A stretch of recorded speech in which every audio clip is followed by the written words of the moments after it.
बिस्मिल्लाहिर्रहमानिर्रहीम। व्यूवर्स, आप देख रहे हैं M2M उर्दू। मैं हूं सदीक साजिद और प्रोग्राम है जमहूर की आवाज़। व्यूवर्स, सन 9 मई को एक माह से ज़ायद हो चुका गिरफ्तारियों का सिलसिला जारी, जिनकी शनाख्त होगी, जो पकड़े गए उनके भयानक इंकशाफात, उसका सिलसिला जारी। लेकिन अफसोस ये है कि जिन लोगों ने ये किया, जो सहूलतकार और जो उसके मास्टरमाइंड, ख़ास तौर पर एक पार्टी का सरबराह, तहरीक इंसाफ का सरबराह इमरान खान, वो कटहरे में अभी तक नहीं आ सके। जब हर शरपसंद ये कह रहा है और बबांगे दोहल कह रहा है कि मनसूबा बंदी ज़मान पार्क में की गई, अहकामात लीडरशिप के थे और वो उन रहनुमाओं के नाम भी बता रहा है, तो फिर कौन सी अब ऐसी रुकावट है कि उस मास्टरमाइंड को अभी भी ज़मान पार्क से नहीं पकड़ा जाता, कटहरे में नहीं लाया जाता। पिछले दिनों जो फॉर्मेशन कमांडर्स कॉन्फ्रेंस हुई, उसमें वाज़ेह तौर पर एक जुमला वो सारी प्रेस रिलीज पे भारी है कि नाकाबिले तरदीद शवाहद मौजूद हैं और किसी को बिगाड़ पैदा करने की इजाज़त नहीं दी जाएगी और इन शवाहद को बिगाड़ने या फ़र्ज़ी इंसानी हुकूक के पीछे छुपने की इजाज़त नहीं दी जाएगी। ये सिलसिला, ये साथ साथ आप वीडियोस भी देख रहे हैं, आपको खुद अंदाज़ा हो जाएगा, साथ साथ चल रही, देख ली। ये सिलसिला 2014 से शुरू हुआ। वो अब कहानियाँ समझ आती हैं। जब उस वक़्त की मुंतखब हुकूमत के ख़िलाफ़ इमरान खान और ताहिरुल कादरी निकले और 126 दिन का धरना दिया। अब 2-3 मकसद साफ नज़र आते हैं कि सियासत के लबादे में मुल्क की तबाही की गई। एक एजेंडे में ये शख्स कामयाब हो गया कि सबसे पहले मुल्क को मुआशी तौर पर तबाह करो, वो उसने कर दिया। आज हम एक एक टके के मोहताज हैं। IMF हमारी नाक से लकीरें निकलवा रहा है। हमने उनकी सारी शराइत मान ली है, पूरे का पूरा बजट IMF के कहने पे बना दिया।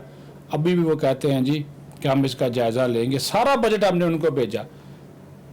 वज़ीर आज़म उसकी IMF की जो सरबराह, उसको फ़ोन करके कहता है, उससे ज़बानी कमिटमेंट लेता है कि अल्लाह का वास्ता है, नवा जायज़ा मुकम्मल करो, हमें पैसे दे दो। वो अभी तक पैसे देने को तैयार नहीं है। 1 अरब 1.25 अरब डॉलर के लिए हम उनसे भीख मांग रहे हैं और इस नौबत तक पहुंचाने वाला ये शख्स है जो आज भी पता नहीं किसका लाडला है, और उस शख्स को कटहरे में नहीं लाया जाता। फिर 2018 में आया, अवाम ने इसको पसंद किया, पूरी इस्टेब्लिशमेंट इसके साथ खड़ी हो गई, आउट ऑफ द वे जाके इसका हर काम उन्होंने किया। मुझे खुद मानना कि मैं कोई नई बात नहीं कर रहा। जनरल रिटायर्ड बाजवा के इंटरव्यूज देख लें, खुद इमरान खान के इंटरव्यूज देख लें, हर चीज वाज़ेह है। कौन सी मैंने नई बात कर दी कि जितना आउट ऑफ द वे इसको उन्होंने सपोर्ट किया, किसी और सियासी जमात को नहीं किया। लेकिन इसने एहसान फरामोशी और मुल्क दुश्मनी की हर हद पार की। पहला टारगेट आलमी एजेंडा, उसके मुताबिक मुआशी तबाही कर दी। दूसरा हदफ फौज को कमज़ोर करना। 9 मई को हमला आवर हो गया। अल्लाह के फजल करम से फौज ना कमज़ोर हुई, ना होगी, ना हो सकती, अल्लाह का ख़ास करम है। तीसरा एटमी प्रोग्राम, उसकी तरफ कोई मैली आंख से भी नहीं देख सकता। चौथा फिर मुल्क की तबाही। ये जो लोग, ये ताज़ा तरीन मैं बात कर रहा हूँ, ये कोई आशिक खान नामी इसका PTI लाहौर का कारकुन है, कल ये इसके इतराफ़ात सामने आए हैं। वो क्या कहता है, उसने कहा जी ये तय था कि जब 9 मई को इमरान खान गिरफ्तार होता है तो ये तय कर लिया गया था कि हमने जदा हाउस जाना है। ये उसका बयान है, इतराफ़ी बयान है।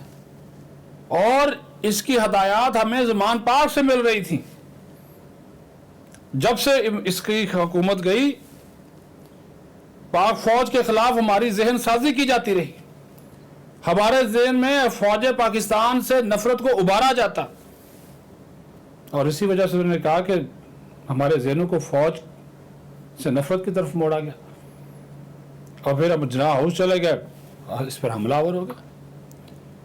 तो बात यह है कि तशद्दुद और सियासी लबादे में, सियासत के लबादे में जो दपाही की गई, ये उसकी दास्तानें हैं। ये जलाओ, ये गिराओ, ये सारा कुछ देख लें आप। दुश्मन मुल्क इस तरह के काम करता, लेकिन यहाँ पे मुल्क के अंदर बैठे हुए लोगों ने ये काम किया कि वो कौम जिसने आपको सर पे बैठाया, 1-1 रुपया आपको दिया शौकत खानम के लिए, वज़ीर आज़म की कुर्सी पे बैठाया, उसी कौम और उसी के इदारों को आपने तबाही की तरफ फेंक दिया। कार्रवाई होनी चाहिए, ज़ुबादार कटहरे में आने चाहिए। ये अवाम का भी सवाल है, हम सब का भी सवाल है, ताकि आइंदा किसी को जरूरत ना हो। वरना तो कल कोई जत्था लेकर उठेगा, आपके घर पे हमला हो जाएगा, ठीक है, फिर आप हाथ मलते रहेंगे। फिर कहाँ गया कानून और कहाँ गया फिर इंसाफ? अपना ख्याल रखें। पाकिस्तान जिंदाबाद।